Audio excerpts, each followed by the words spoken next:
San Francisco Bay Area music scene has always been a mecca for many styles. From the Summer of Love and the psychedelic sounds of Jefferson Airplane to the proto-metal of Blue Cheer, the city by the bay kept producing talent after talent. The 1970s spawned such early hard rock acts such as Montrose with Sammy Hagar, the Latin-flavored sounds of Santana, and of course, the experimental fusion of early Journey. The defining moment for the Bay Area hard rock scene was when a young four-piece from the East Bay called Yesterday and Today hit the clubs in the mid-1970s, setting the stage for the soon-to-be identifiable Bay Area heavy metal sound. Nothing but a name. Late 70s, early 80s, a lot of bands would come to high schools and play at lunch. I don't think they do that anymore, but Y&T would come to Alameda High and they would play our auditorium, and they were a big band. There were so many styles of music that were just flowing through all of these types of clubs.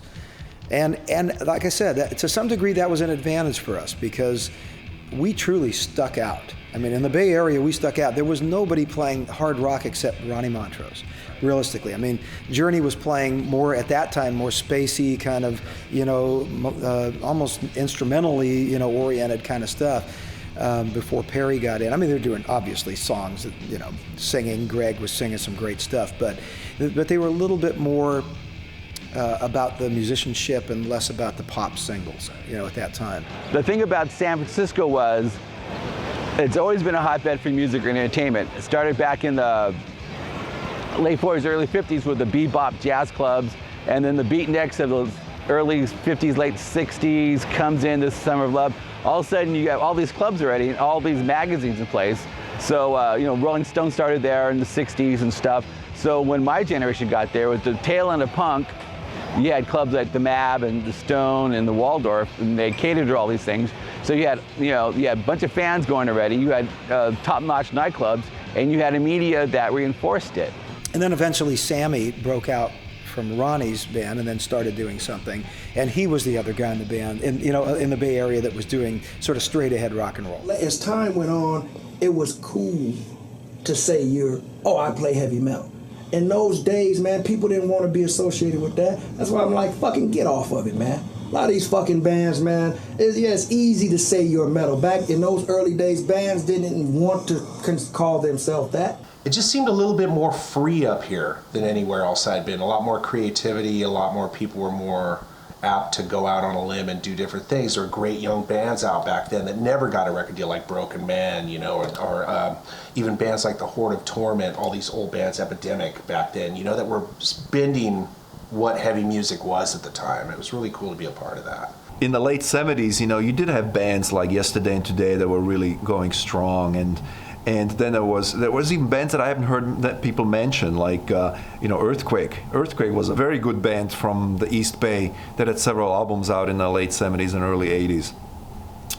Sammy Hagar, who was born down in Monterey, he was a rock star in his own right at the time here in the Bay Area. The bands that started that were hard rock were Yesterday and Today, and this band called Harvey that were like black guys that were killer.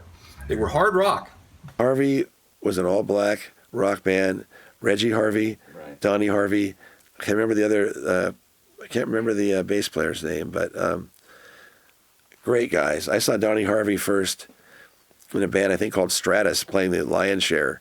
I thought, man, this guy is great. The early shows had bands that were more just straight ahead metal. Anvil Chorus had a more progressive metal influence, and there's bands like there's like this band Steel that had this kind of Judas Priest thing going, and then there was the bands that were just definitely like hair bands. Well, there was Winterhawk, who were actually Native Americans, and they rocked early on, and then they got more generic over time. But Winterhawk, their first album is intense, and they got, like everybody else, like Y&T, like everyone else, they wrote more and more commercial songs and stuff.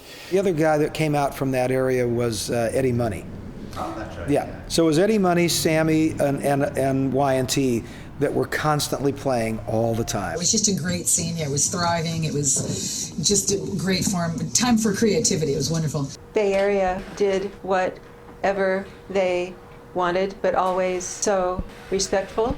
So Eric Martin was one of the best acts. Mile High is one of the best acts. Violation was a cool band. MK or Blue, yeah. Chumby. Chumby. Chumby was great. That's a good band. And then there was Violation, Blue Food, and Anvil Chorus. Right. Who else? Good. There's Roadrunner. What other big bands were out there? Oh, it's Naughty. Yeah, they were nice guys. They were our biggest competition. Yeah. But the nicest guys in the world. Yeah. As musicians growing up in our early teenage years, we were somewhat confused by the psychedelic stuff that like Hendrix would kind of put out, and then there was like the heaviness that the Black Sabbath records had, which had a huge, profound influence on everyone. Then there was the Y&T thing, or which was Yesterday and Today, because they were hard rock homeboys, you know, they're right from here. Then there was like the Genesis influence, and then the progressive stuff like Alan Holdsworth and UK and things like that came in, and then Rush. A lot of bands were progressive. They were trying to play progressive type rock, what was popular on the radio, and they were kind of fucking snobby, dude. They didn't like that hard shit, man. Really. A lot of them jumped on the bandwagon later. But really, in those early days, my friend, a lot of those bands, look, they didn't think that music was going any fucking where, man. The summer of '79, I got a call from this producer, Bob Heyman, that was doing a rock opera called Rock Justice that Marty Balin had written. And so he actually knew who I was from this all-girl band. So that the all-girl band kind of opened up the doors for me to play with all these other people that I had. So I did this, it was a rock opera. It was originally supposed to be recorded for HBO. Right. One of the first HBO videos. It was recorded live. And it was supposed to be a story about a rock singer who gets hauled into court for failing to have a hit. So it's basically like a satire of the record industry, right, which Marty Balin obviously knew a lot about. And then Mike Varney played guitar, and this is before he had Shrapnel Records. Right. But yeah, Steel Wind was great. There's a band I think called Airborne around for a minute that turned into Heist. Okay. Some of the guys turned into Heist from Airborne. They were great. I used to go see all the bands. I mean, there was in the early years, there was a lot of really great stuff out there. By the late 1970s, an ever-growing choice of concerts was giving exposure to the European hard rock bands that came over the pond to play such festivals as the Day on the Green or the large venues around the Bay. Acts like Judas Priest, UFO, The Scorpions, and Thin Lizzy all started to inspire a whole new generation of young musicians. But what really made the biggest impact was the explosion of a new wave of British heavy metal, spearheaded by Motorhead, Saxon, Angel Witch, and Iron Maiden.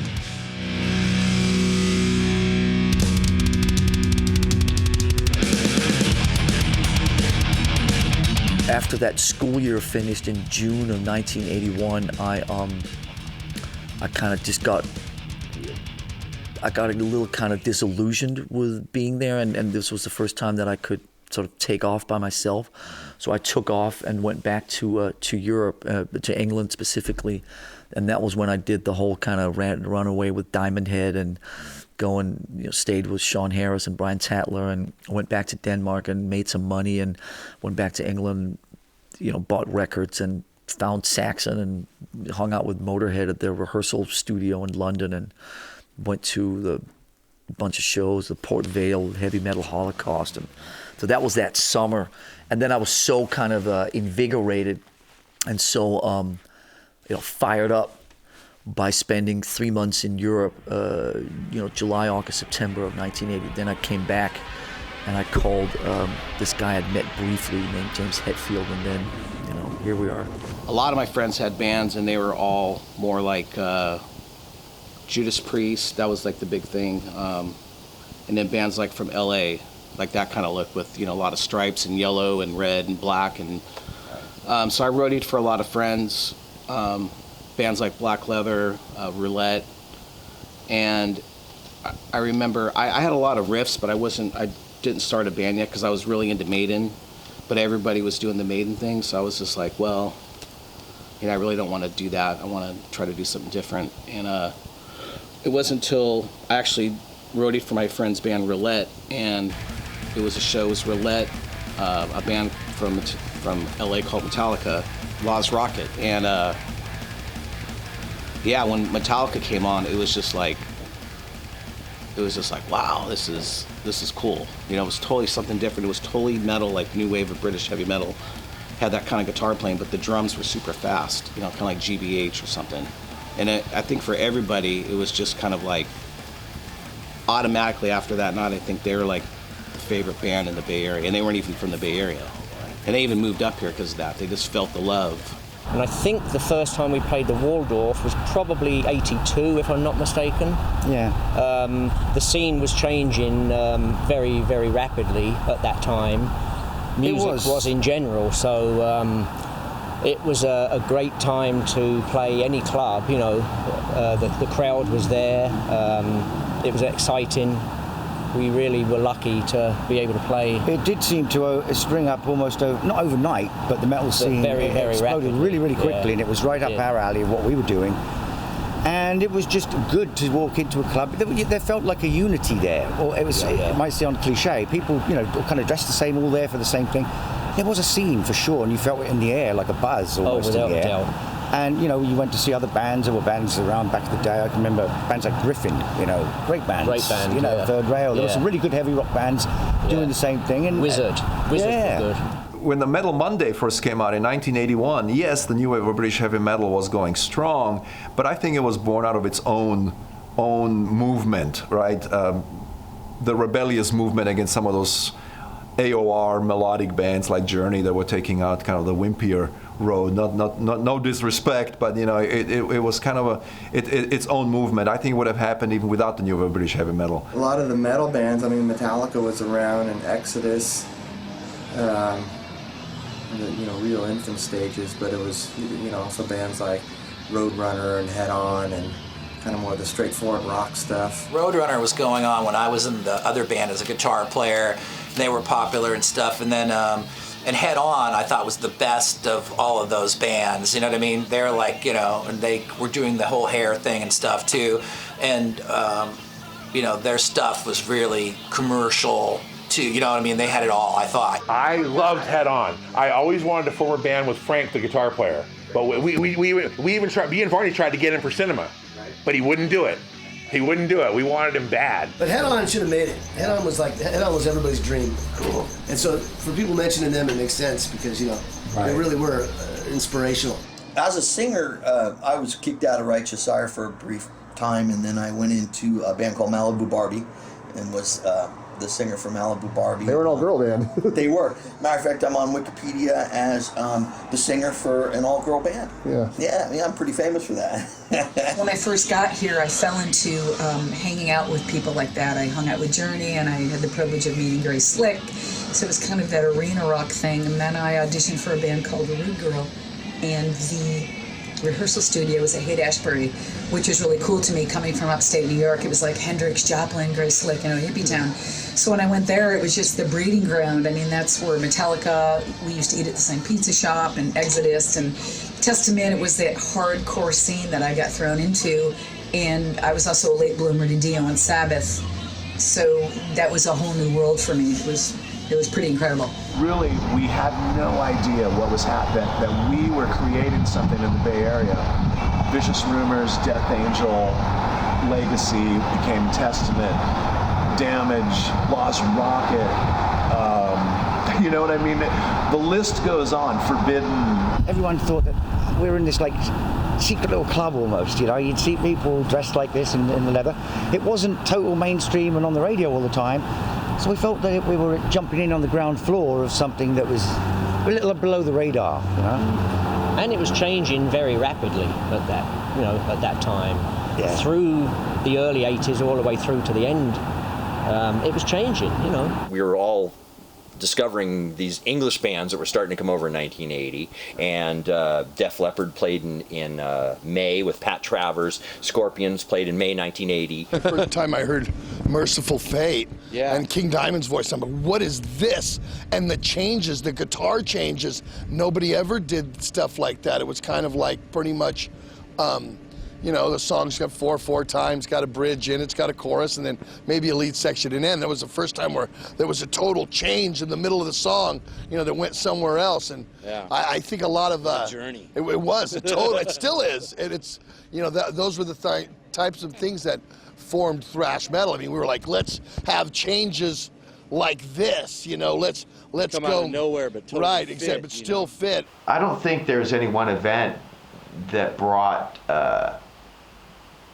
that created sort of the Bay Area metal movement or thrash movement or whatever. I think everybody got inspired around the same time. So that certainly the new wave of British heavy metal, you know, I was inspired by that, and a lot of other people were inspired by that. Saxon bands like Iron Maiden, of course, you know, Tigers of Pantang. Those bands were a big influence on Ruffians. With the foundation, of course, of bands like Judas Priest, Scorpions, and Deep Purple. But the new wave of British heavy metal definitely was the icing on the cake. July, Judas Priest finally played a big show at the Warfield of 1980. That was huge. That was a huge metal scene. You know, whoever we'd get on tour, the biggest one really didn't happen until July of 1981 when Motorhead arrived. That changed everything. We were so interested in what was going on in other parts of the world, what they were doing musically, new wave of British sound. I mean, we all love Def Leppard, Tigers of Pantang, Tokyo Blade, Angel Witch, Crocus. I mean, we loved all of those bands, totally. And those are the bands we modeled ourselves after. It was actually very enticing to be part of the scene when it was like it was between 83 and 88 up there or whatever, just because it was as loud, as crazy, as partying as any scene going in music, and we always kind of felt like the underdog, like the you know, the stepchild, or however you want to put it, in terms of these other markets. And we sort of embodied that, and we embraced it, because we're going to go after it harder, we're going to party harder, we're going to be way crazier than you people. You know, if you want crazy, we're going to bring crazy, and we certainly did. There were some great thrash bands, and Legacy evolved into Testament. I liked the more progressive bands like Blind Illusion could go off, could be everything from thrash to these intense, you know, Les Claypool inspired jam sessions, and Anvil Chorus, of course, was hard rock. And the scene was so big and thriving because we were all in high school. So you had the high school word of mouth that you don't get with these newer bands. Everyone's like, it ain't like it used to be. It's because we were all fucking kids, dude. Like everybody told everybody. We had kegger parties and we tore down fences, and it was way different. Things were crazy, you know. There's a bunch of kids raging. So you don't have that. There was Anvil Chorus, and then there was a band called Church of Metal. They turned into Metal Church and went up to the northwest. With the Anvil Chorus guys, they were the Church of Metal. Right. Shortened it to Metal Church. And then they moved. And then Kurt moved back to Seattle, and didn't hear from him for 2 years until they came back with a great album.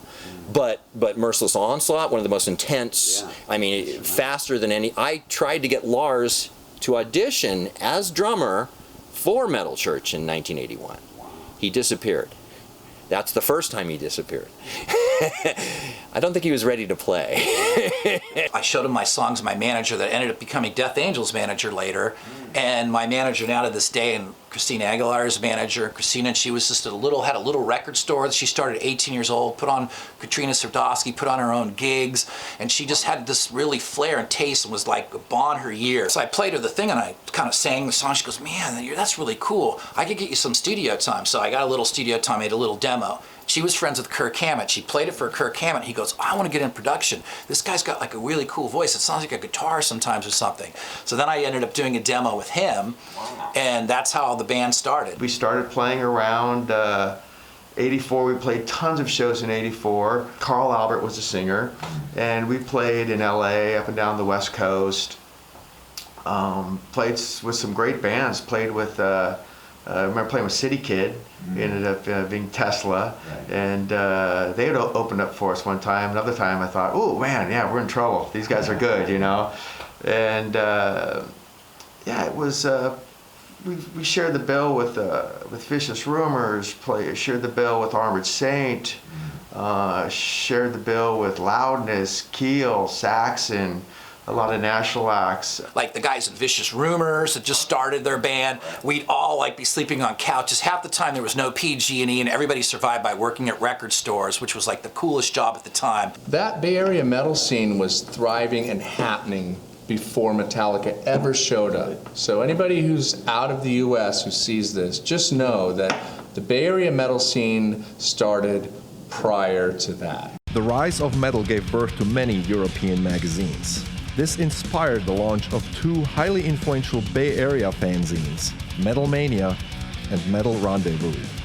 In addition, college station KUSF's Rampage Radio, hosted by Ron Quintana and Ian Callan, played a huge role in supporting the scene. Finally, the record stores, specifically Bill Burkhardt's Record Exchange and the Record Vault, not only brought in the hard-to-find European imports, but hosted bands for in-stores and carried all the local bands' demo cassettes, most notably Metallica's No Life to Leather, which brought the hammer down.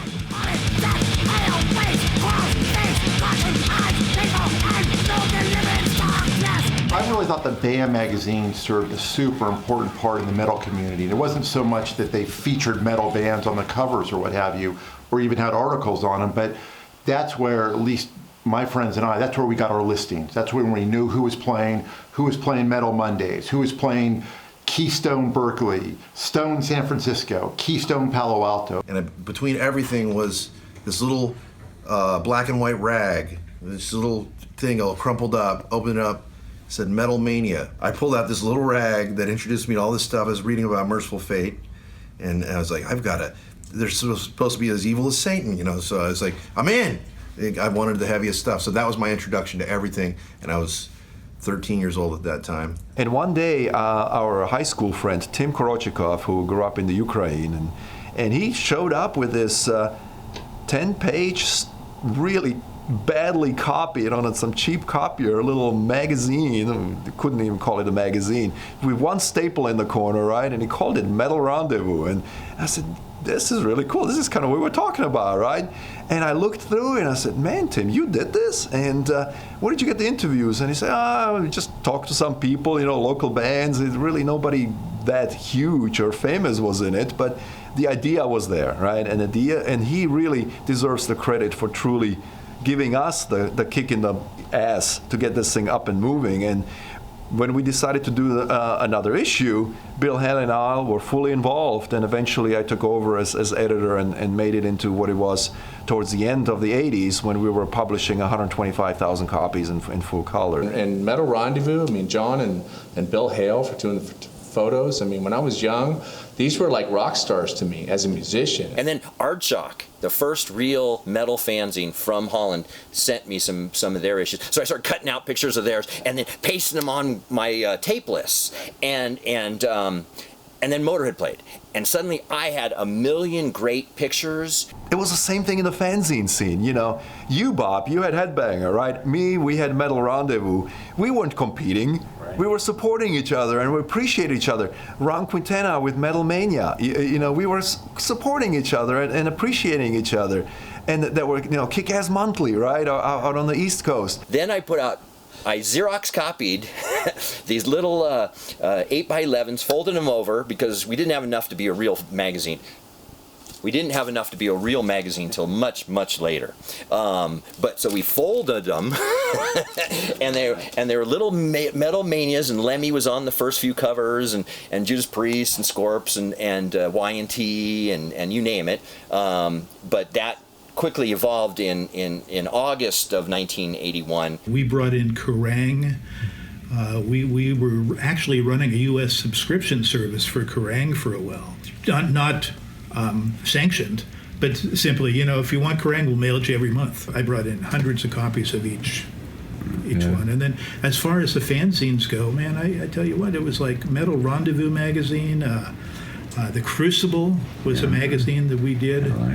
Metal Mania. Metal Mania, yeah. So San Francisco was just exploding. They kept doing, our show expanded, Rampage Radio. So we'd have to have 6 hours a week of local demos and metal and metal and metal. So, and then all the local metal nights, there was just so many new bands. When I got back from Europe, I was amazed. I think Rampage Radio was really instrumental in exposing people to metal that they would otherwise have never heard. I'm pretty sure we are the first ones that ever played Metallica on the air.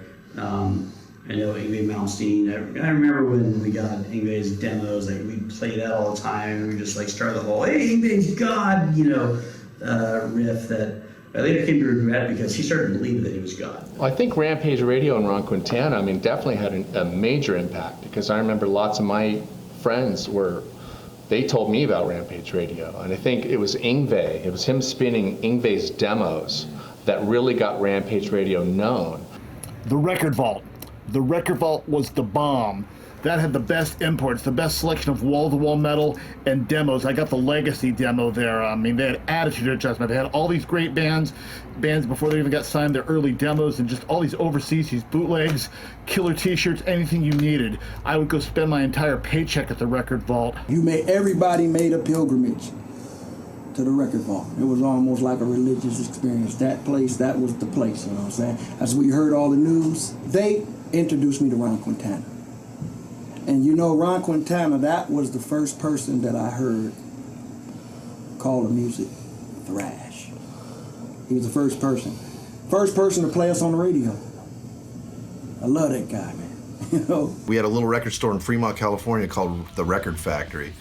And the Record Factory was where I'd pick up when I first got there, my Iron Maiden stuff, because I was still into the standards, Maiden, Priest, except Saxon. We had the Record Vault and the Record Exchange, two different heavy metal record stores, that could actually make a living off of it being a heavy metal record store. So the scene was thriving at the time. This was the place to be. And then I started going over to London every month or two, and I'd bring back a lot of memorabilia, the really nice cast metal pins and patches and all the fun stuff. So we had quite an assortment of stuff. There was a store that opened up in Lafayette. It was called the Record Exchange. And it was like the Lafayette's version of the Record Vault in San Francisco. And I remember walking in there, and they didn't have like anything commercial. It was just like, they had Unleashed in the East, they had the new Iron Maiden record, and I'd never seen that. I don't even know what that was yet. It was just like it just came out. Venom. And here I'm in 8th grade, just going, wow, what is this stuff? It looked cool. It looked really, everything was evil. I was virtually living in my Volkswagen bus on Polk Street and doing the Record Vault. After the Record Vault, I went over to Walnut Creek and helped Bill Burkhart turn Record Exchange into a metal store. Right. He was doing like a new wave and punk store, and then we wanted to go metal, and he knew I had done it over in Record Vault in San Francisco. Right. So we started doing it there. I started to search for the imports, and I hooked up with a couple really cool people that helped me bring stuff into the country, because at that time nobody was carrying it here, and all of a sudden I was the guy with the AC/DC records. And that was little old Walnut Creek, 30 some odd miles outside of San Francisco, and in suburban milk toast land. And we started to get all these headbanger kids coming out from Berkeley and San Francisco. When I didn't do the Record Vault anymore, I did the Record Exchange, and we had Trouble, we had Overkill, we had Metallica, we had Slayer. That was another all metal store with the lined up around the corner for these in-stores. Me and a couple friends of mine, that was probably about 5 of us, decided to cut school. We were seniors, and went there to go meet them to do the in-store. And we got there, and there was no one there. It was only them. So it was just my friends and Motley Crue, and they wanted beer, so we went and got somebody to buy some Moosehead for us, and we shared Mooseheads with them, and it was pretty cool hanging out with them.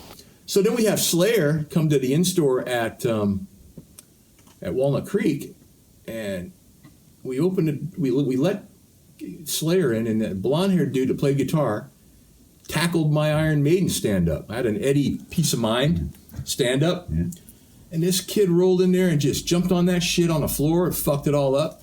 So I picked him up by the neck and took him in the back room, and it was Jeff Hanneman. I was pissed at that kid, dude. I was going to kill him. And so there was kids back there going, "You're mean," you know, because I was like giving him some shit. And I go, "Dude, I would never go to your house and fuck your shit up like that, dude. What did you do that for?" And he goes, "Dude, mean, you're posers." You know, and it's all this kind of shit, dude. Mick Mars was just kind of standing there with the shades on, kind of just, you know, looking around, and he was talking to me. My friend says, "Oh, so where do you live?" And we were like kind of creeped out, like. And then Tommy comes up and sticks a moose head right up his butt, and he's all, "Don't do that." Of course, we sold No Life to Leather, and a couple different versions of that. And the ones I sold that were actually in Lars' handwriting. He wrote on each cassette. And I remember that because he was like, "I got to write this down," you know. And but they'd bring them out, and we'd sell what we could, and we made a promise to the bands back then that we were never going to copy these things and resell them on our own. That we'd buy them from the band if they could just bring them out, Right. you know. And we held to that as far as I knew. We did. The independent record stores, for me, was really about the record exchange, and I cannot tell you how many things Bill turned. A lot of them I didn't like, some of them I did, but I remember getting Holocaust and thinking that was the most amazing record. Bill always had great vinyl, and I think I even bought the Violation 7-inch there, and I always thought Violation was this great Bay Area metal band that Leonard Hayes had produced of Y&T, and I really thought that band deserved a better fate. The Bay Area was long known for producing guitar legends. In the 70s, Carlos Santana, Ronnie Montrose, Neil Schon, and Y&T's Dave Meniketti set the bar for guitar heroics. In the 80s, the pioneer in bringing new guitar talent to the public eye was Mike Varney, whose US metal compilation records gave worldwide exposure to new talent. Mike also brought over the newest guitar virtuoso since Eddie Van Halen, Yngwie Malmsteen. All this created an explosion of Bay Area shredders. Joe Satriani, Marty Friedman, Jason Becker, among others, they all became the latest guitar heroes.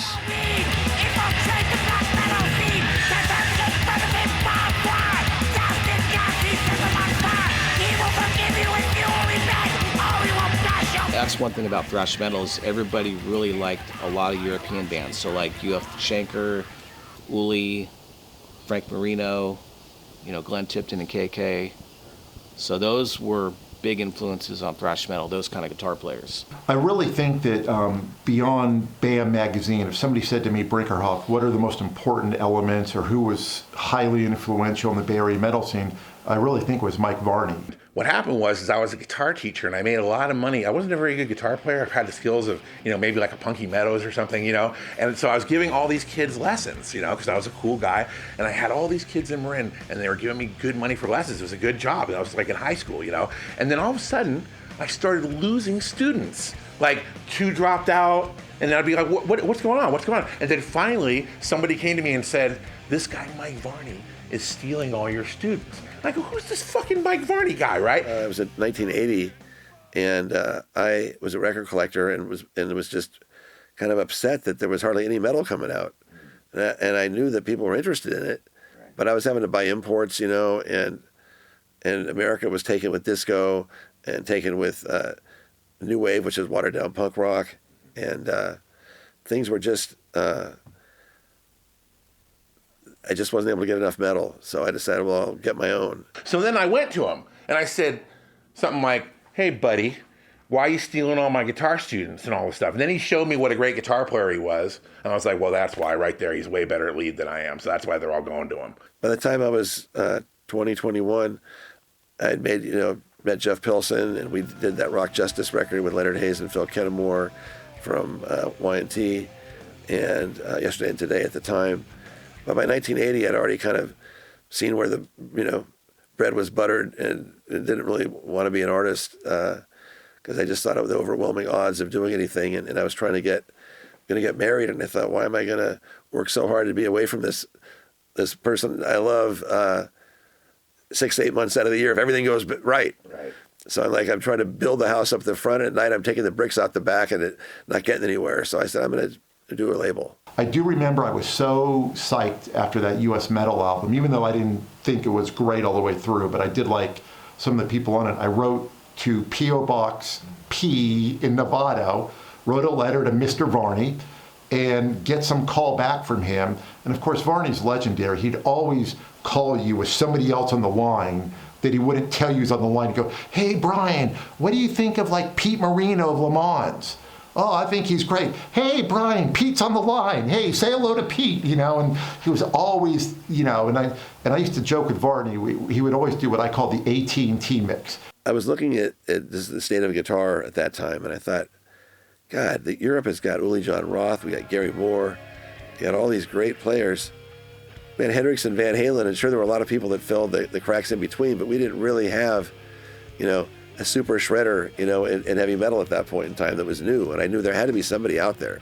So I wrote to magazines, state to state, or called the editors actually, and said, look, I'm putting a record together of the best unknown guitar players. I think your area's got somebody? Oh yeah, we got 3 guys that. So nobody said we don't have anybody. Nobody said, Oregon, we don't have anybody here. Everybody had somebody. He promoted the guitarists. Right.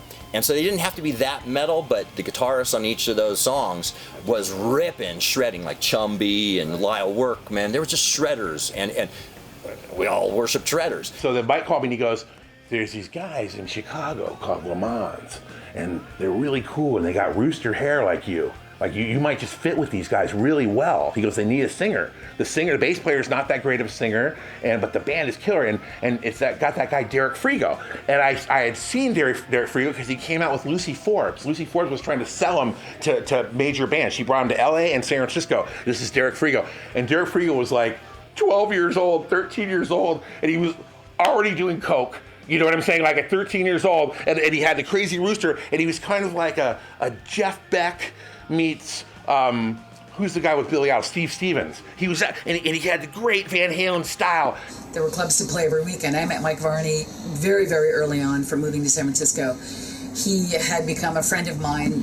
He obviously really trusted in my talent. When Rude Girl ended, as I said before, I literally called him immediately, and he hooked me up with David Chastain. How I got an Anvil Chorus, that after I was in Rock Justice, I'd known Mike Varney from Rock Justice, and he had these 2 young guitar players that were, I was 20 and they were 16, so when you're 20 you're already like, I'm a grown up, and 16-year-olds, high school kids. It was Dan Meblin and Bob Gillis, and they were like shredder guitar players, and so Mike Varney got me into a band with those 2 guys, with this other singer named Peter Marino.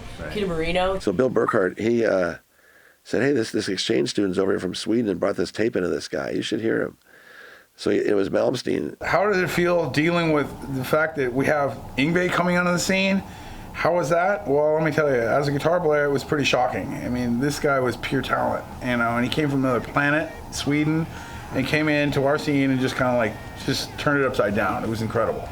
And this is after Van Halen had already single-handedly done that too. So this was like, when I was mentioning earlier, we didn't really realize we were in such a special area or a special time, but this is one of those moments where we kind of realized, where I could step aside and think to myself, wow, man, this is something really special going on here. And he gave Bill the tape, and Bill played it for me, and I said, wow, this is great, but the guy's in Sweden.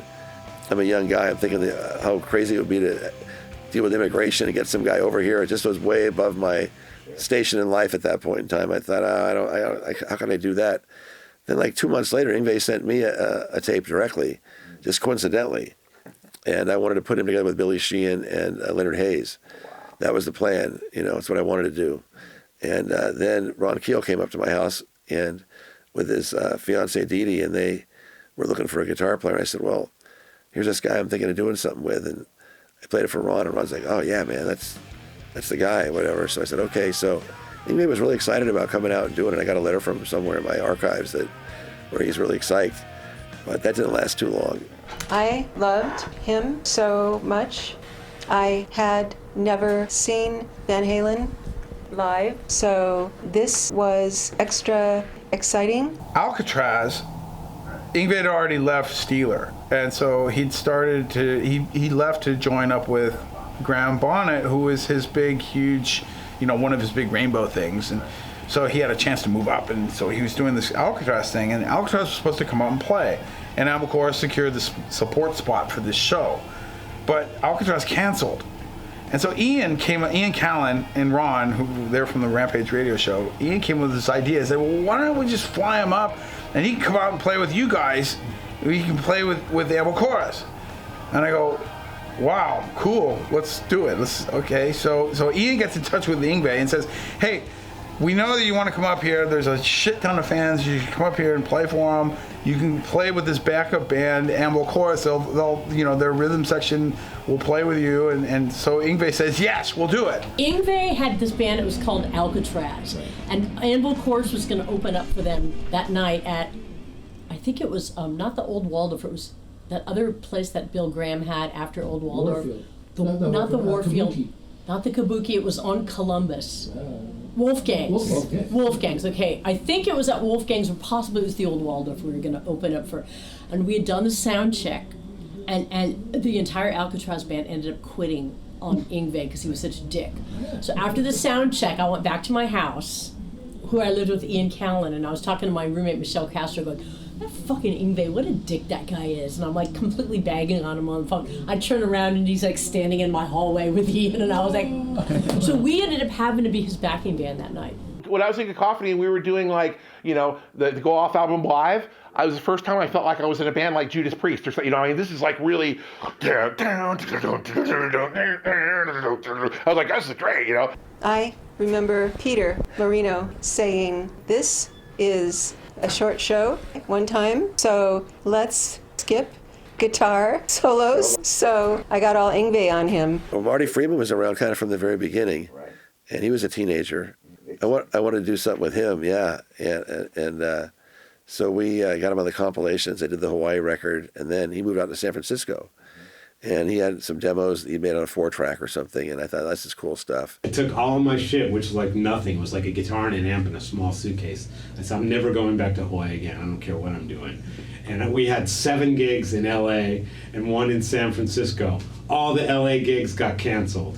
We get to LA, we thought we were gonna be superstars. We were so rad. As soon as we play for anybody, we're gonna get signed right away. Look at all these metal bands getting signed. They're gonna love our shit. All our gigs got canceled. You set us up with 1 gig at Radio City, which we did, and I don't remember much of it. But I remember our next gig was in San Francisco the next day. We had no transportation to get to that gig, so we were asking people in the parking lot, hey, you want to drive us and our gear to San Francisco for our gig tomorrow? And so somebody did. Some dude, a cool dude named Ralph, and if you're out there, dude, I'm thankful for the ride, drove us all up to the gig in San Francisco. We played in Ruthie's Inn, which is a big thrash place. Right. And Legacy played there with Alex Skolnick was in the band. Sure. And we rocked that show. I mean, it was the best show Hawaii ever had because actually we were playing to fans who could probably relate to what we were doing. Because it was a small KUSF, was it, the station? Ron Quintana. That would promote metal. And they would promote underground stuff like us. So like the few people in the audience knew who we were. And to them, it's like, oh my God, they've arrived from somewhere to play. And we played a really good show. And I have great memories of that particular show. But then after the show, we all went our separate ways. I don't even remember where the rest of the band members were. I never saw any of them again. Didn't say like, see you or anything. It's like, show was over. And then we just like, poof, we were gone. And what was your thought when you first got together with Marty Friedman? It only took a few minutes for me to know he was a genius, and I wanted to learn from him. I remember being at Hun Sound in Santa Fe with Dean Casanova, Marty Friedman, Jason Becker, Jimmy O'Shea, and me, and we're rehearsing, and I was like, pinch yourself now, motherfucker, because you ain't ever going to find a band like this again. And then Jason Becker sent me something. He was 16. Yeah. And so actually I recorded Jason Becker. We did Perpetual Burn when Jason was 17. And his parents had to sign, or his dad or whatever, parents signed some kind of a guardian type of thing to make the contract enforceable, because he's a minor. And it was really cool. Jason was a wonderful guy, is a wonderful guy, and same with Marty. And I thought that Marty had some maturity and experience, but that Jason had this crazy musical ideas and technical facility. I thought, how great would it be if these guys got together and did something? So they just hit it off like a house on fire. They're still best friends to this day, as far as I know. After I left Cacophony, I recorded a bunch of songs that were more like Van Halen. So Varney said that is why he recommended me to David Lee Roth. Alex definitely, with his sound and my songwriting and, you know, riffs and stuff, together we had the formula of what Metallica and Exodus have as far as being heaviness, but then solo-wise, you know, we had, you know, the George Lynch and the Yngwie and the Schenker kind of old school melodicness all put together. The new wave of British heavy metal certainly changed the environment of the Bay Area metal scene. The young new bands took this European sound and elevated it to more aggressive and faster levels. Led by the arrival of Metallica from Los Angeles and the local rebels Exodus, they were soon followed by Death Angel and Legacy, who later became Testament.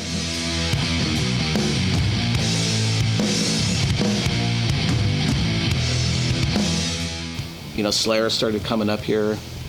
Death Angel popped up. Actually, they were playing like the clubs like a year before us. And then Exodus, of course, and then Legacy, and then Forbid, and then Violence. It just all was like it just all happened so quick. It was weird. You know, all of a sudden we had this new scene. Nobody knew what it was yet, and nobody knew how to contain it, and nobody knew how to security it. And then Metallica comes on, and it all kind of fit together and gelled really well. So those two bands were actually very much spearheading what was to become this new Bay Area thrash thing, you know?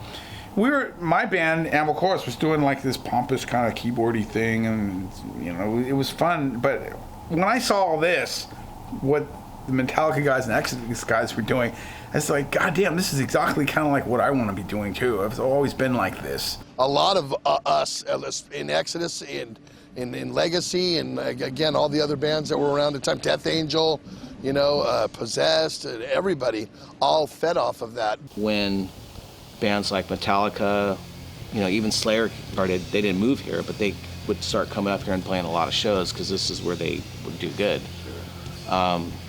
And then the fans just adopted to that, and then you had all these bands that didn't really know what they wanted to do, but when they heard that, they kind of just, like, you know, bands like my band, Legacy, and just Death Angel and Exodus, they all kind of just changed when those bands came.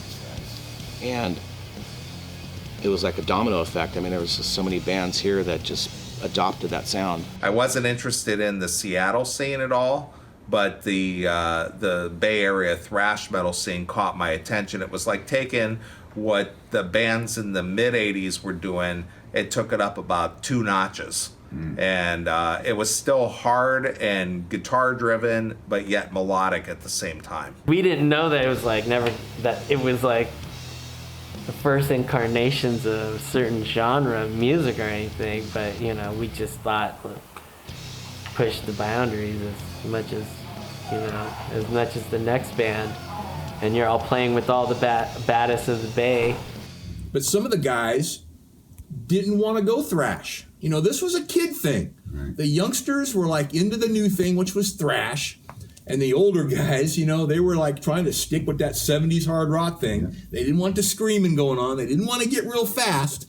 So you had that kind of shit going on at the time. When thrash metal took over, I think it fed all the people who were into metal that always felt that it didn't take it far enough. And it gave them a platform and something to follow. And because of that, when Metallica exploded, I mean, then bands like Exodus started getting more notice.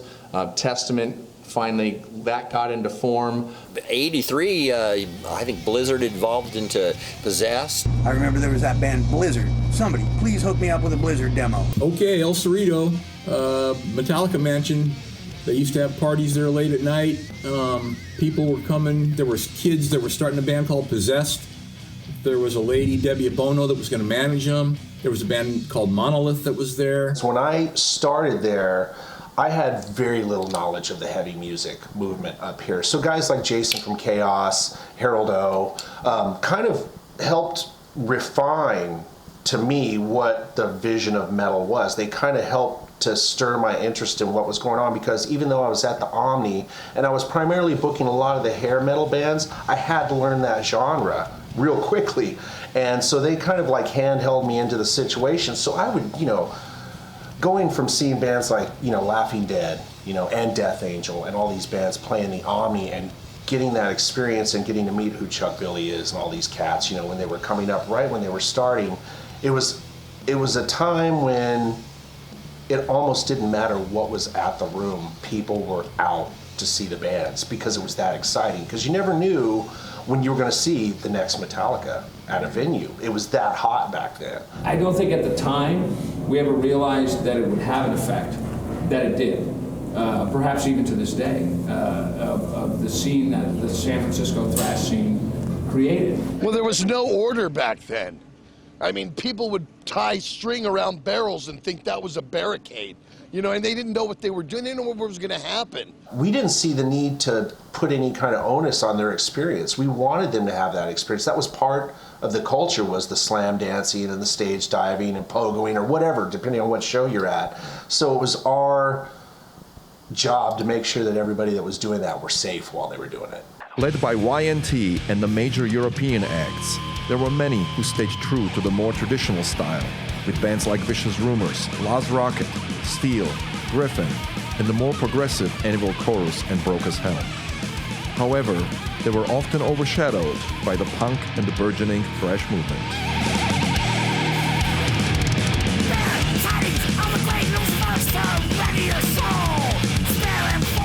There wasn't too much hard rock stuff in San Francisco. It was more punk.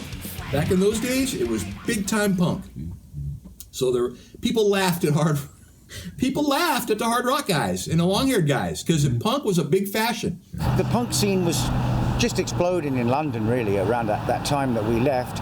We really didn't touch on punk ourselves. I didn't get exposed to it till a lot later, really, until I came to the States. But we always had a passion for the harder rock that was hard to find on the radio in places like that in the UK.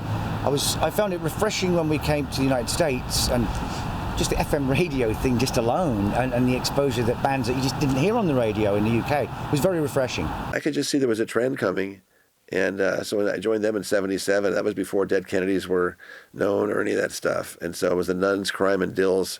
Even though Dills were from LA, they had a big San Francisco presence. So we were kind of the first, I think, punk rock band really to really kind of do some stuff. We were offered some record deals, and of course we didn't take any of them. None of them were good enough. I'm not the one that made that decision at the time, but our manager did.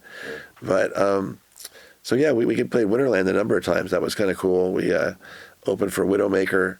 I was so embarrassed. I was apologizing to Ariel Bender. I said, I've been a big fan of yours in Spooky Tooth. I've been a fan of Widowmaker, and I'd have Widowmaker open for the Nuns. I thought at the time, at 19 years old, this doesn't seem fair, and he was very nice. But we played with Mother's Finest and Roxy Music, and played with Dictators, the Ramones, Blondie a couple of times. So we played all the venues, the Starwood in LA, the Whiskey. Mickey's Mohawk was a crossover of we definitely had more of the punk roots of things for the, not just the image-wise of Mick's Mohawk, but the music too. It's almost the same difference of why Jet Boy and Guns N' Roses kind of had this click. Mm-hmm. It's because we both were really into the punk scene as well. And every once in a while we would cross over and go play the punk club, just for fun, just to see what would happen. And of course our fans would follow us. It didn't matter where we were going. So, and it was, and the club owner just loved it, Well, we had already heard about the punk rock scene in the Bay Area, which is why we came here, kind of landed here. And it did not disappoint when we got here. We immediately started getting gigs, and it was a great scene when we got here. And when I saw James and Lars at a Discharge show at the Mad, and this one Discharge was hard. Yeah. And I'm standing there, man, back, because understand, in those days, it was not really cool for long-haired white guys to go to a punk show. Mm-hmm. It was not cool, man. I went to a couple of Metallica parties in San Francisco, like people's apartments, right, and stuff. But I always felt, it wasn't my, they weren't my good friends. We didn't hang out a lot, but it seemed like I got some respect from them, and I, of course, was at their party and so on.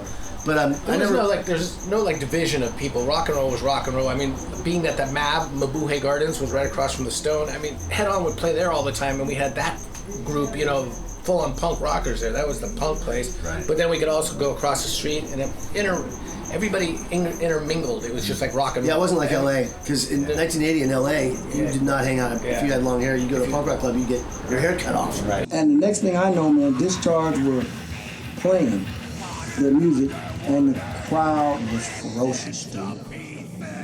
It was ferocious, man. I wouldn't go nowhere near that shit, man. And next thing I know, I see James and Lars right in the middle of that shit. And them guys were trying to hurt him, man. It didn't mean shit. James and Lars would jump right back in there. When I saw that, I said, them motherfuckers is the real deal. The scene in San Francisco supported both.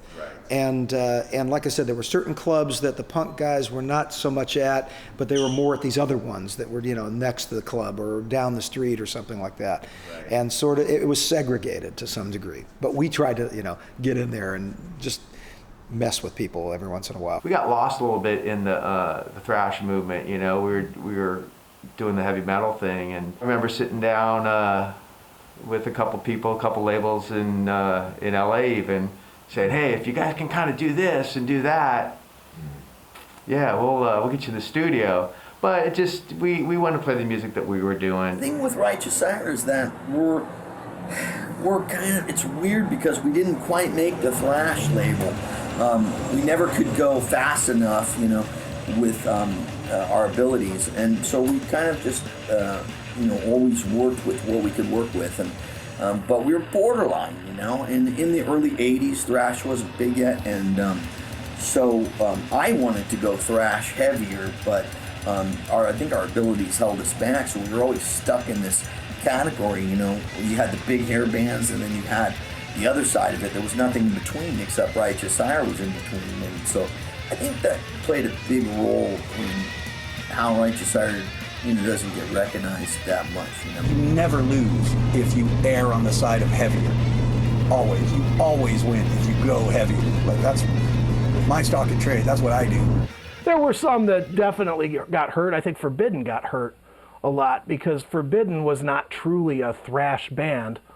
They had thrash elements. Craig Locicero can play the shit out of a guitar, but they were miscategorized as being in the same boat as like an Exodus, and they just weren't. Yeah, there's like the bands that went into the more hardcore arena, and then the bands that tried to do the arena. And Forbidden, Evil, and Forbidden always thought we were gonna make that leap into, that next level arena metal stuff, and that was always the plan. It just never worked out that way. We were a little bit on the outside of that whole thrash metal thing. I was coming from Sabbath, Priest, Maiden, Alice Cooper, Kiss. I was thinking of those kind of arena acts for Vicious Rumors. VR, we got signed, things started to happen. At the same time in the Bay Area, all the thrash metal bands started having all the opportunities. So I think in some way we kind of got lumped into the thrash thing. If you weren't 100% into thrash the whole time, you knew that it was big and it was cool, and I know I had a lot of friends, and even some of the guys in my band loved thrash too when they were kids and younger, and then but there was such a ton of people that were into just regular giant rock, because that was getting bigger too. That style and influence on you, and were you into a lot of those Bay Area thrash bands at that time? Funny, not at all. I came more from the guitar player's side. I loved metal, but I was more into every style of guitar. When I was in Cacophony, we played a lot of those thrash type of gigs at the Stone and the Omni and stuff like that, and I'd go on KUSF with Ron Quintana. But I was always kind of an outsider from that whole Exodus and who are the other bands, Testament and Death Angel. Death Angel. I was never really in that group hanging out, mainly because I don't really party very much. I was always working on music and writing music and recording and doing that. And these guys were socializing and partying and stuff, and I was kind of on the outside of that, but I really always liked their music and would only really see those guys kind of at gigs and very acquaintance at most. The Bay Area was quite unique. It was truly a community where the musicians supported each other, yet it was not void of competition. Once Metallica broke into the mainstream, others were eager to follow, and many succeeded. Spirit whispers talk about this and want to try to be historically somewhat accurate, I think you can't separate Metallica from the scene. But the good thing about the San Francisco scene is you had all these bands, you had all these fans, then you had the media to cover everything. We had a great camaraderie. It was like a brotherhood or something like that, a big gang. And it doesn't matter if you're a glam band, you're a thrash band, or a metal band, or a rock band, we all hung out at the same shows for a long time. I think until '86, everybody showed up. You know, guys from Head On would show up, guys from Jetboard would show up, Excess would show up everywhere, Bailoff would show up with Gary Holt on every show. And so we were just like, you know, we just loved music. It was cool. It wasn't before it got segmented. You have somebody like Davey Vane producing the first Death Angel album, someone in the glam band producing a thrash band.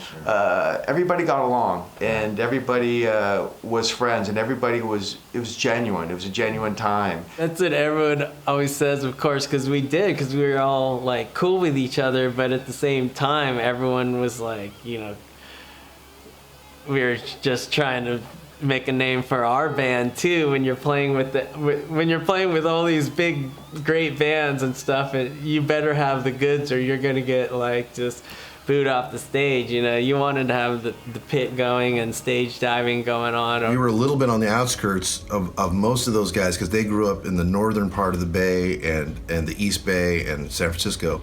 We were in Fremont, which is like suburbs. So we came out and there was a little bit of resistance to us at first because we were so melodic and we had a singer that was so different than everybody else. But yeah, it was so thrashy that it was like they were a little taken back by us at first. So they welcomed us in after, it took us a few months to kind of, like where Exodus was cool and everyone was cool. Because at first they're like, who are these guys? So I know you, but who the fuck are these guys? So, but that ended quickly and it was only a blip. But it was always cool.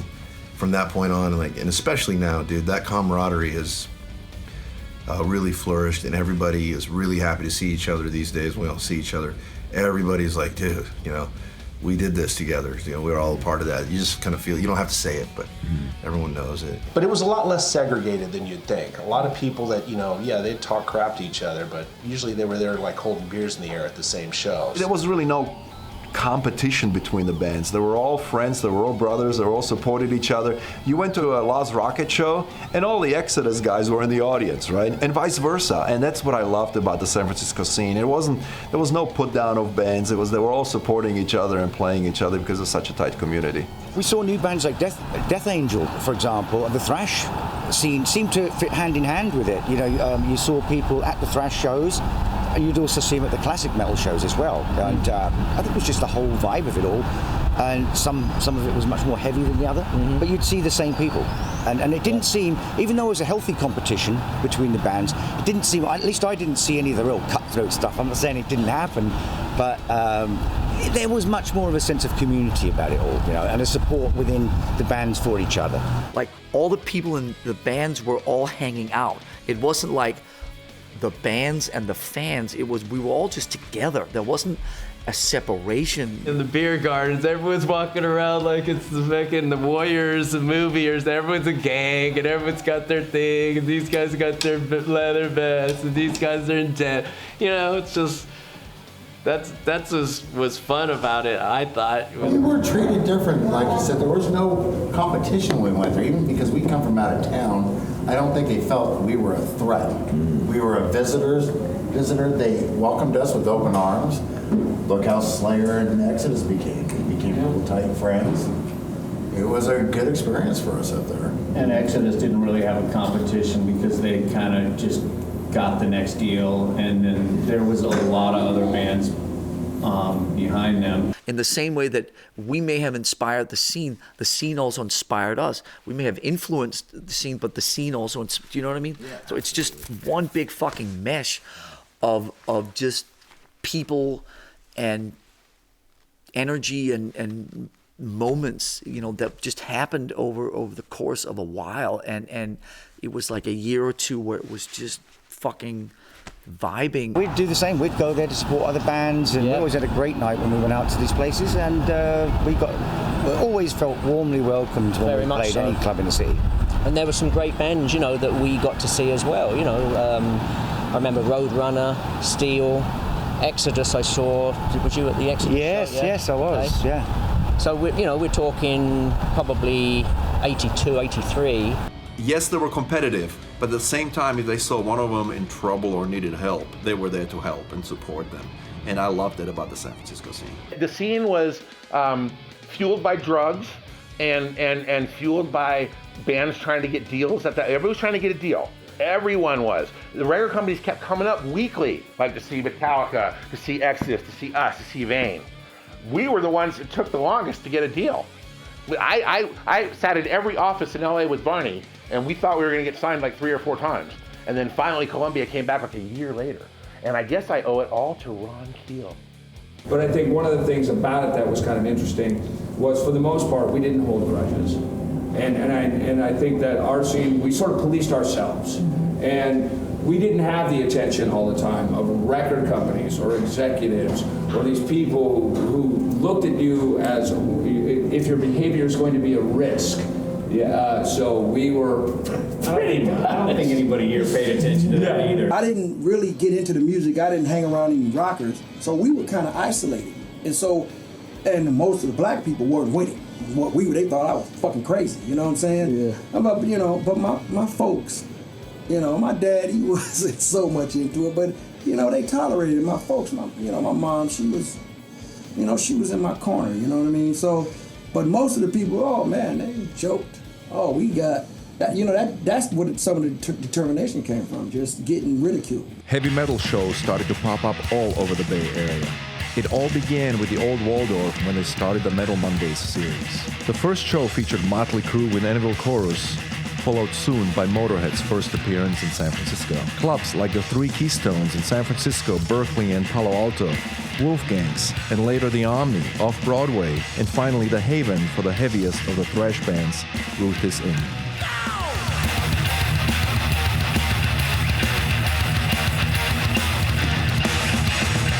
So here we are. I'm here with John Stranansky in the heart of downtown San Francisco. We're standing in front of yet another historic building. Why don't you tell us about this, John? This, believe it or not, this was the Old Waldorf. And, when we called the Stone ground zero for the metal scene here, this was really the genesis. This was really the genesis. The Old Waldorf had shows here back in the 70s. People like Pat Benatar, those kind of rockers played here. But 1981, the first Metal Monday, Motley Crue and an Anvil Chorus.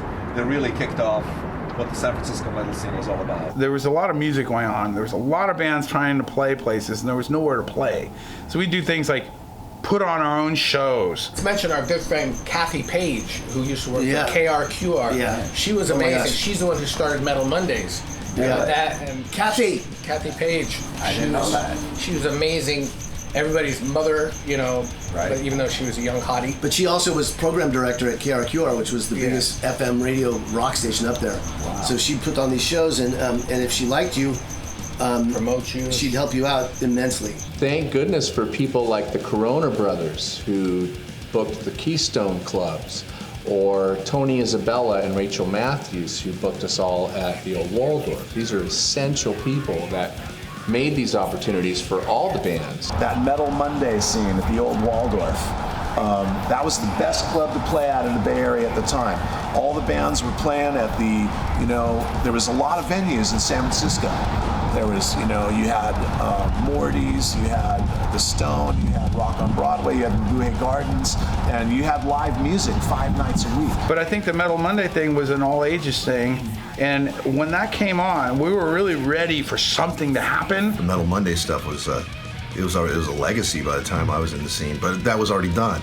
So I had just come in on the back end of that, and Ruthie's was it, right? So you get those Metal Monday, those like Lars Rocket, I'm thinking, was it Control, like all those bands, Anvil Chorus, and then whoever would come up from LA to do it. I know Metallica got their start doing that stuff there. We were in tune with these people, and they gave us a chance, and we got a chance to do this Motley Crue thing. Anvil Chorus opened up for both Motorhead and Motley Crue, Motorhead had been around, I think, and I remember Lemmy telling us that we played too many notes. Right. And I was thinking that's what they said about Mozart. Let's see, there was Anvil Chorus, Hans Naughty, and Motley Crue. I think that's what it was. We actually opened the show. Part of what I liked about Metal Mondays and even at the Stones was some of the LA bands would come out. I'd sort of get hip to some of these bands, but I remember when Motley Crue came and played Metal Mondays, and they came on, I thought they fucking sucked. My friends and I, we stood at the back of the room, we threw ice at them while they're playing. We're going, Motley Crud, fuck you. What's real interesting about this club, I mean, if you look around, we're in such an oasis, right, in downtown San Francisco. It's quiet up here. This is built on top of a garage, and you kind of walk into this tranquil garden, and here is one of the coolest rock clubs that I've ever been to, right, the Old Waldorf. The Punchline in the background was here back in the early 80s, so that's still around. But it's really interesting where they chose to put this club at. Yeah, I always thought very interesting location. And what's interesting, the way it's built, if you walk inside, the backstage door is right there, right next to the front entrance. Right. And the bands actually just walked right to the crowd into the stage. It was very, very fan-friendly.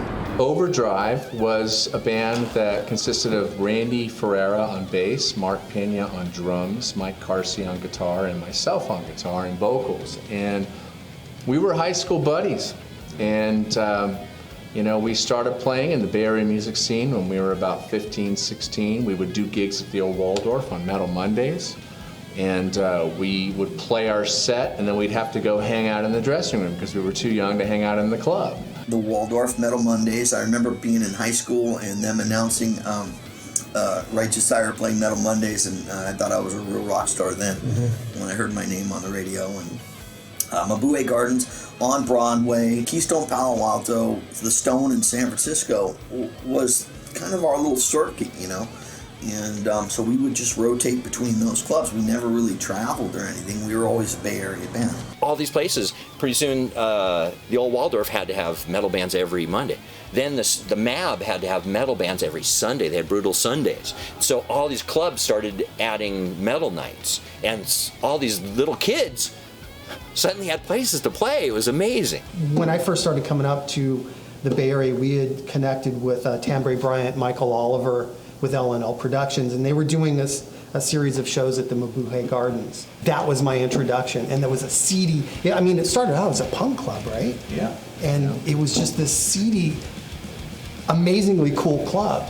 It was unlike anything I've ever seen. The best place in town to play was the Stone. No, the Waldorf was better. Oh, the Waldorf was the best, yeah, but that didn't last as long. Here we are. So this was it, man. The Stone, ground zero, huh? This was indeed ground zero of the metal scene here in San Francisco. This was everybody came here. Everybody was here. Everybody met up here. First show for Metallica ever outside Los Angeles. Metal Massacre night, yeah. With, I believe with Bitch. Yes. It was, what a night.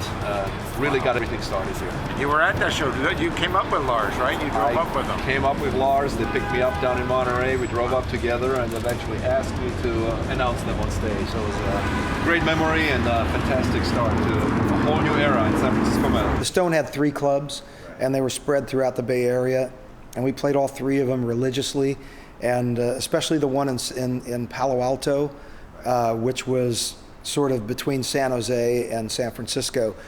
That just became the place to play, especially for hard rock music. It just, Keystone Palo Alto, that was it. And they jam like almost 1,000 people into this place. And it wasn't very big, but the way it was set up, you could do that. The Stone was a magical place. The Omni was a magical place.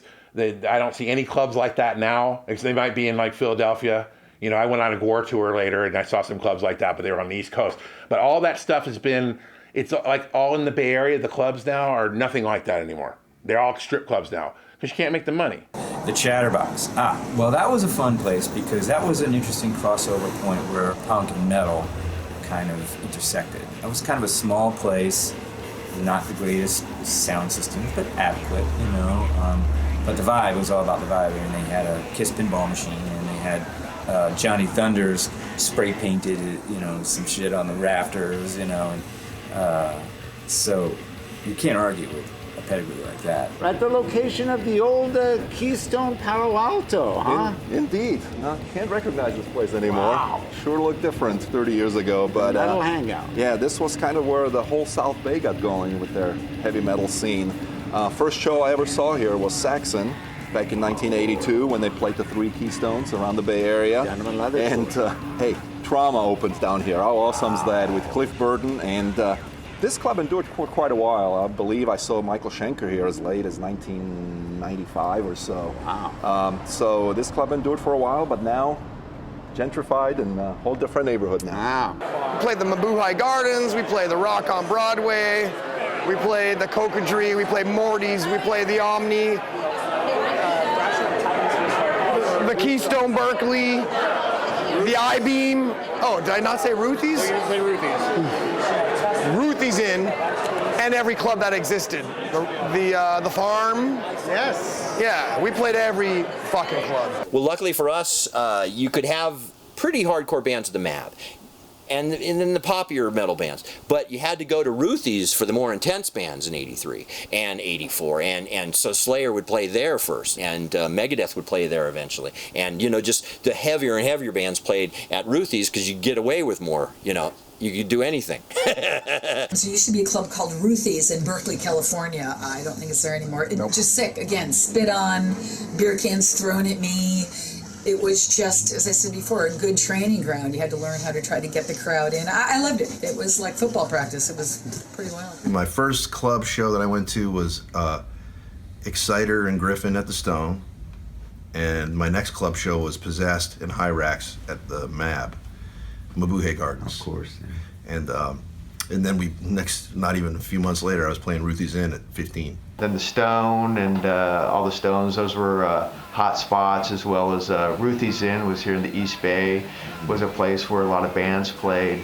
And at Ruthie's was an interesting venue because one night you'd have punk rock, the next night you'd have rock and roll, the next night you'd have heavy metal. Ruthie's would have a show Friday, Saturday, maybe a Sunday afternoon, and then Tuesday or Wednesday during the week they would be like Death Angel, Forbidden, Evil, and Legacy, on a Wednesday, and it would start at 6, and the headliner would go on 9:30. There was so much of a scene that we could have that many bands, and people would show up. I mean, even Armored Saint and these bands, that we were all compatible in a way. I think what we mostly brought were great shows. It wasn't necessarily about a scene, because the scene was evolving. The scene was sort of coming together sort of harmoniously between the bands, especially at the beginning. Nobody knew exactly where it was going to go, and that's a great point. And it grew in itself. When Ruthie's Inn opened, it just opened up a whole new field. I mean, Ruthie's Inn, the guy who ran Ruthie's Inn was willing to put on anything that would put money in his pocket. And metal just it was the perfect home for it.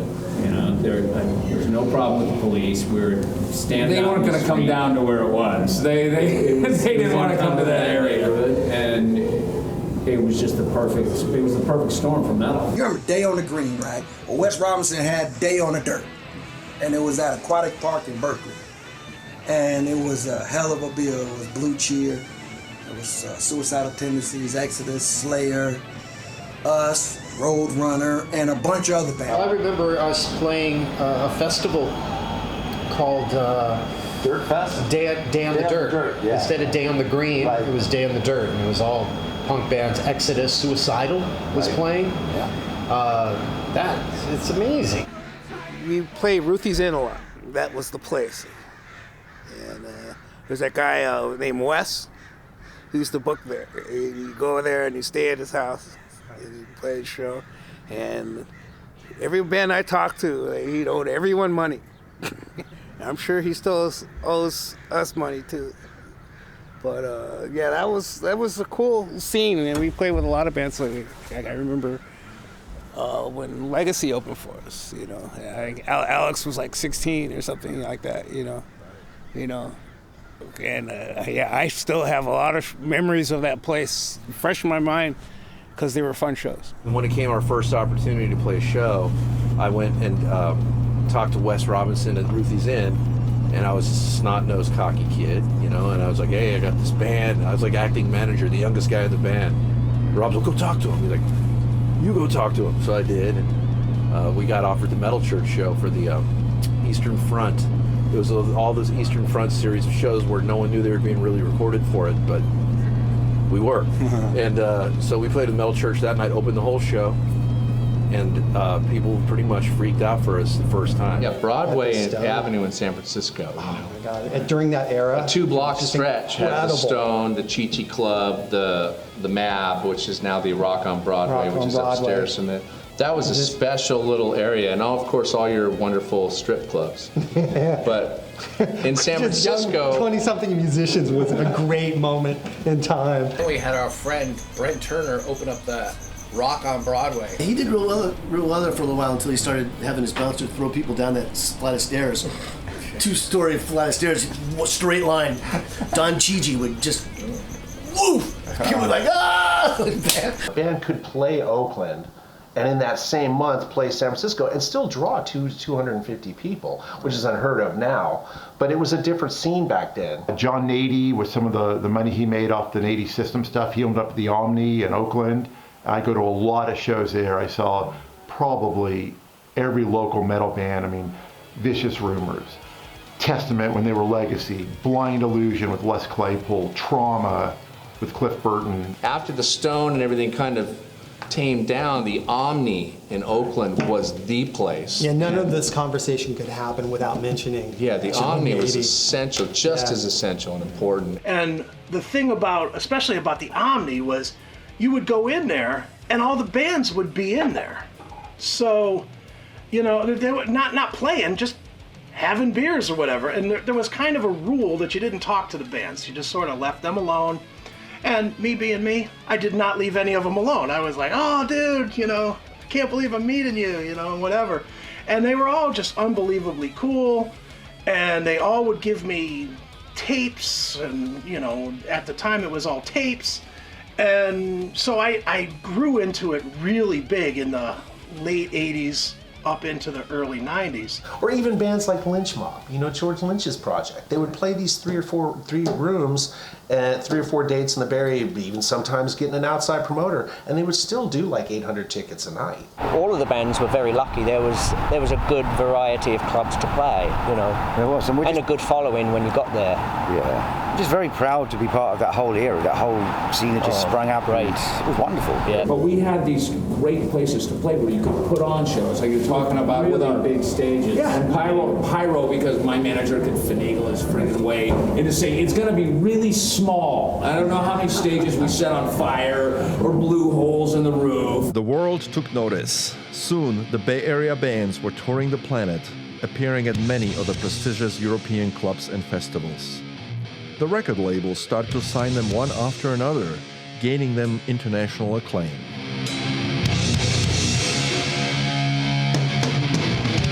Finally, when we went over in '82 to the UK, we went over there to record the Black Tiger record.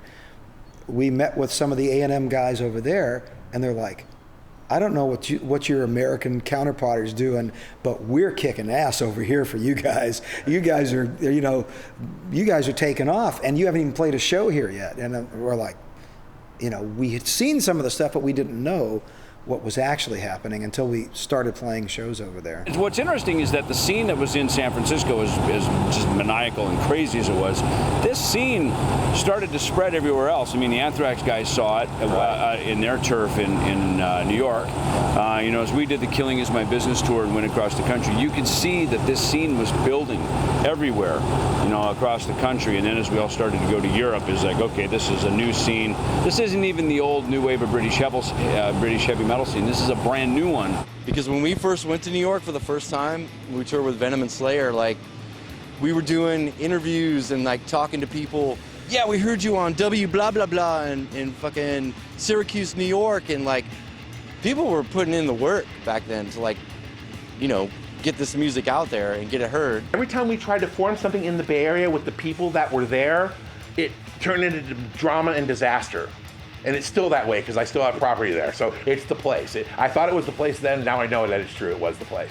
Right. You know. So if I imported people from Chicago, it went better. And the Chicago guys were like meat eaters. They were like ready to kill people. You know, like, let's go out and play. Come on, man. You know, and the Bay Area guys were like, well, man, you know, after we're done smoking some joints, I guess. You know, it was like totally different guys. If you look at the different scenes that there are there, with Florida having the death metal scene and San Francisco being considered the thrash metal scene and LA being considered the hair metal scene, and with all these different things that are going on, it's kind of a like-minded mentality, and I think that's why certain scenes thrive, because all the bands are doing certain things the same. The Bay Area metal scene is, even though it got a lot of publicity in the underground press, it never got the mainstream publicity that LA got for metal, or what Seattle got for grunge. And even history books that cover the history of Bay Area, even in articles, they always talk about the Summer of Love in the 60s with, the Jefferson Airplane or the Grateful Dead or whatever. And then they even cover the 70s punk explosion in the Bay Area with the Dead Kennedys, the Nuns, and the Avengers and things like that. And then, of course, we have the classic rock Journey, Night Ranger, Santana, Huey Lewis and the News and all that stuff. That gets a lot of publicity. And then, of course, Metallica does, because they were from here, because they had so much success and sold so many millions of records. But then the whole overall metal scene that was out here, which had worldwide success, seems to get ignored or overlooked. And I think that's just a crime and an atrocity.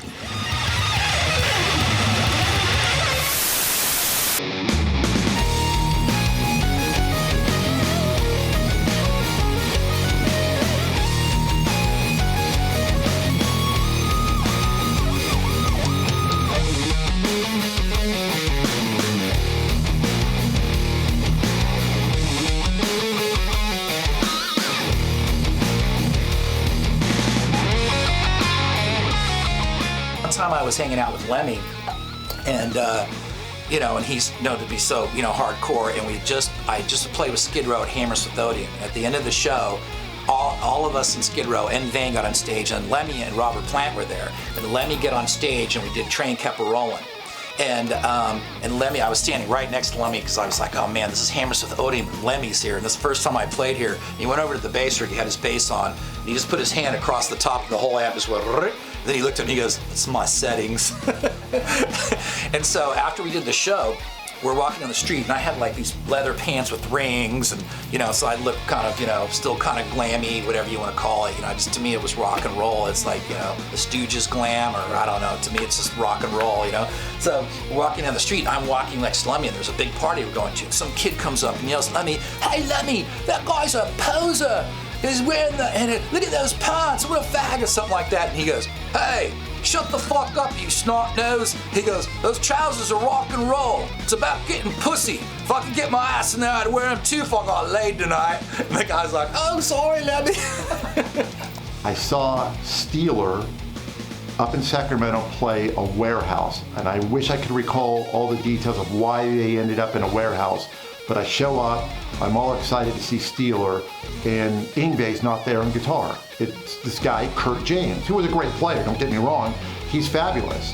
And so I watch the show, they play the whole record, it's all good, everything, and I go to Ron at the show, where's Yngwie? Where's your guitar player? Where's Yngwie? He goes, Yngwie Malmsteen is a penis with fingers. And I still remember that quote. I played with them at Hunsound that day, and there was this rich woman named Sally Proctor that lived, and she was the heiress to Procter & Gamble, and she was a big partier. And she had a warehouse with all sound equipment in Novato. So she called me that day, I was rehearsing with all them, and she goes, I got Metallica up here at my studio. Come up here and sing Led Zeppelin songs, because James didn't want to, or he was too high or something. I don't know what it was. So I came up there totally high out of my mind, right? And sang Led Zeppelin songs with Metallica. This motherfucker probably has something to say. Hello. Hello. Giorgio. We're talking Bay Area metal, dude. So good for you. Good for you.